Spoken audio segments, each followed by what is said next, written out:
Hi, my name is Jennifer. Welcome back to my channel here on Midlife Glow Up. Now, I have said through previous videos that I had recently had surgery, and I'm just here to share with you about my journey from having a tummy tuck surgery.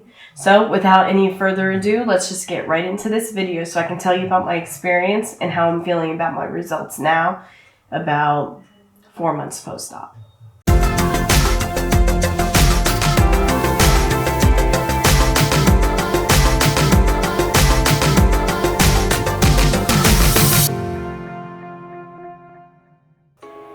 So I just want to tell you about what I did to prepare for my tummy tuck surgery. I did a lot of research. I researched different plastic surgeons. I went on different Facebook groups. I went on to different social media pages connected to these surgeons, trying to find the best one for my own tummy tuck. I wanted to choose someone that was reputable, that knew what they were doing, and had a very good track record of no infections, no complications. I just wanted the safest type of procedure I could possibly get. So after doing a lot of research and speaking to a couple of local doctors where I live, I went with Dr. Brill in Gainesville. Unfortunately, he is now retired. I was one of his last patients that he performed any kind of plastic surgery upon. He had been a general surgeon before he became a plastic surgeon, and he was just very meticulous in how he did his work, and everybody told me he just did fantastic work. And now, 4-5 months post-op, I see that that is completely true for me. I'm happy with the curves I have so far. I'm happy with the fact I no longer have a hernia, and my muscle separation that he had told me was pretty bad when he got in there is actually completely gone. When Dr. Brill did the surgery on me, he said that my muscle separation, which is from 2 previous pregnancies, 2 previous C-sections, went from the bottom of my sternum all the way down to my pelvis, and my separation was about this much, which is pretty significant. He said no amount of exercise or anything would have ever fixed that. So really the only way I would have been able to fix it is with this surgery. Since the surgery, I'm now able to do core workouts, ab workouts, and I actually feel like I'm making progress for once. He did say that my muscles were actually very tight when he pulled them in, which showed from ab workouts I've been doing before, trying to lessen my separation. There's a lot of workouts on YouTube, online, that tell you, do these workouts if you have any of this muscle separation. It'll help, reverse it or make it smaller. Well, sometimes that's just not something that can happen if your separation is significant enough like mine was. So I had to prepare my home environment before my surgery. I had to make sure that it was clean, comfortable, and well stocked with all the essential items that I'll need during my recovery. I bought loose fitting clothing, I bought a pillow for support, and I made sure that before my surgery I had all the prescribed medications Dr. Brill had ordered for me. I also stocked up on food, especially easy to eat things and things that would help promote healing and lower the chances of swelling, because I knew I was going to be in for a really, really hard time. Now, during the healing process, it is crucial to have someone available to assist you during the initial days of recovery, as you may experience limited mobility and need help with daily tasks. This includes taking a shower, using the bathroom, getting your medications, dressing even. I mean, that first week after my surgery was horrendous. I was in a lot of pain. I had thrush in my mouth from the antibiotics that was so bad I was throwing up, which when you've had abdominal surgery and you throw up, it's something you never want to experience again. Same thing with coughing. They tell you after any kind of major surgery you need to breathe in deeply so that you don't get pneumonia, but I was so tight around my midsection that every time I took a breath, it just hurt so bad. So I wasn't breathing in deep enough. I developed a really bad cough where I would just get to the point where I'd sit there with a pillow against my chest and abdomen, and I would take a really deep breath and give one really big cough to clear it out so that I wouldn't sit there and cough multiple times. I also had a muscle on my back that just spasmed continuously for an entire week. Nothing relieved that pain. No pain medicine, muscle relaxers. I tried everything and nothing worked to take it away. So that first week was so bad that I even told my husband, I'm like, look, if I ever have to have this surgery again, I am not having it. I will do anything else but have that surgery. It was just the most painful thing I'd ever went through.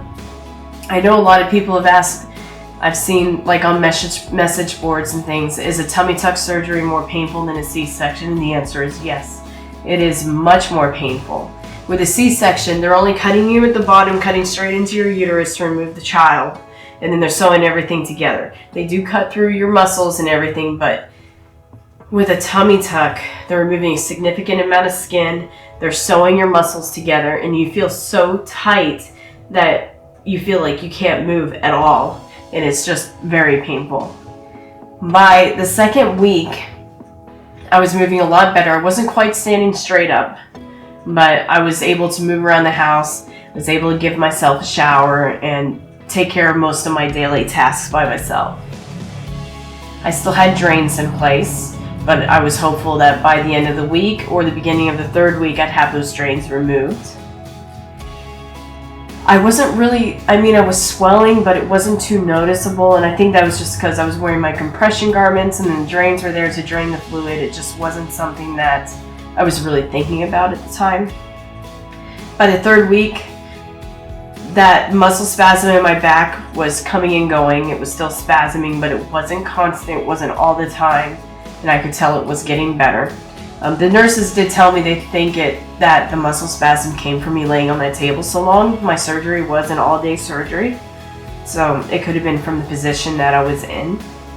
So by the third week, I had my drains removed completely, and I was hopeful. I'm like, yes, they're removed. My healing is going to continue, and I'm going to continue to get better. And then by the beginning of the fourth week, I realized I was having a lot of swelling in my lower abdomen near my pelvis. And I was thinking, well, is this normal? Is it, not normal? I went back to the doctor's office saying, hey, I just don't think this looks right. And it turned out I had a seroma. A seroma is a collection of fluid it's a fluid collection pocket. Sometimes it's infected, sometimes it's not. So Dr. Brill did an actual debridement in his office to fix that for me. He actually put a new drain back in, but he said he found a little bit of fat in there that had gone necrotic. And luckily he got that out, took care of all that before infection or anything worse could spread. He just was really on top of it and really quick at getting it taken care of for me. So I had that drain in for about 2 weeks. By this point I was out of work for almost 4 weeks, and I had been hopeful to go back to work at the third week, but that didn't happen. So when that drain was removed, I was still swelling quite a bit in my midsection, swelling around my hips and around my incision area, but I was finally healing. Now, you're always going to be provided with post-operative instructions. I followed my instructions to the T and still had some minor complications come up. And sometimes that's just what happens, and you just need to take it as it comes. Sometimes you can do everything right and things just happen anyways. Luckily I had a good doctor that was on top of it and able to help me so that I could get the best possible outcome for my surgery. So right now, I'm unsure if I'm going to put a picture in this video of what my scar looks like now, but right now I am completely healed. I still have pain along my sides and my hips. Like if you touch or squeeze in that area, it's sore. They did tell me that could be sore or hurting for up to a year after surgery. But every day I do feel that it's getting better and better. I still have some swelling in my lower pelvis closer to my lady regions, but again, every day, every week, it gets less and less, and I'm really hopeful that one day I'm going to wake up and have no swelling at all. And I'm just really excited with how my body is looking. I've started working out even more. I'm working out. My goal is to work out 3 times a week or more. It's slow getting into it though, because it seems like every time I start to get into it, I get sick, and then it's like, oh no, I can't work out. So I've been working out a bit more, trying to do better. I'm hoping to shrink my waist even more, tighten my abdomen, and of course, everybody wants to have a bigger butt nowadays. I'm actually interested in some other cosmetic things to enhance my own natural beauty. I was thinking of Sculptura for my butt to try to help encourage it to grow bigger. I was thinking of lip fillers, but nothing too outrageous. I don't want to look like I have a balloon on my face, obviously. Just enough to plump them up a little bit, probably. And I have been thinking about getting a breast lift, possibly even a little bit of work done to my breasts. I've breastfed 2 children, so they're hanging a little lower than I would like. And I just feel like they're not very as full as they could be. So I'll just have to see what comes of the future and what I get the chance to do. Any procedure or anything that I do, I will make sure that I will do a video on it. I will review my experience just in case anyone is curious and interested in getting any of this done. So compression garments. I'm sure some of you are curious, after having a tummy tuck, do I need to still wear compression garments once I'm at the point where my surgeon tells me that I no longer need to wear them all the time? So after your surgery, you wear a compression garment 24/7, more like 23/7. You're allowed to take it off to take a shower, and I was told to wash the garment during that time while I take a shower and then put it back on. I wore my compression garment about 23/7 for the first 6 weeks, and then I was told I could start phasing it out. So I started wearing it mostly if I was going to be on my feet a long time, like when I was at work or whenever we would go somewhere and we'd be walking around a lot, I would wear my compression garment. Now, where I stand now, I pretty much never wear it unless I need that smooth line look. Like if I'm wearing a bodycon dress or have something that's really tight fitting that I just want it to look completely smooth with no rumples or anything, I'll wear compression garments for that. I was really excited to put on my first bikini since having my children, where I actually feel like my body looked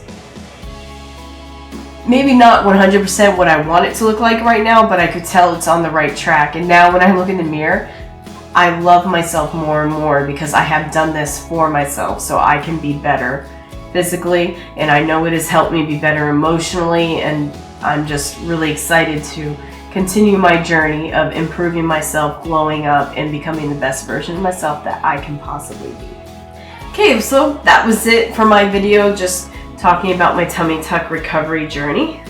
If you have any questions or want me to go more into detail about what is expected with a tummy tuck, like the more medical aspect of it or anything like that, please just let me know. I'd be glad to post a video about that. In case some of you don't know, I am a registered nurse. I'm also in nurse practitioner school right now, so I know a little more about what you may not think of, because not only have I been in the provider's shoes when it comes to major surgeries, but I've also been the patient now. So if you want any more information, please leave comments, send me a message. I'd be glad to talk with you, get back with you about it. But for now, just like this video, subscribe to my channel if you want to see more content, and I will be glad to see you on the next video. Hopefully we'll have some try-on hauls soon so I can show off my new body that I paid some money for. So again, thank you for being here. Thank you for listening, and I'll catch you on the next one. Bye.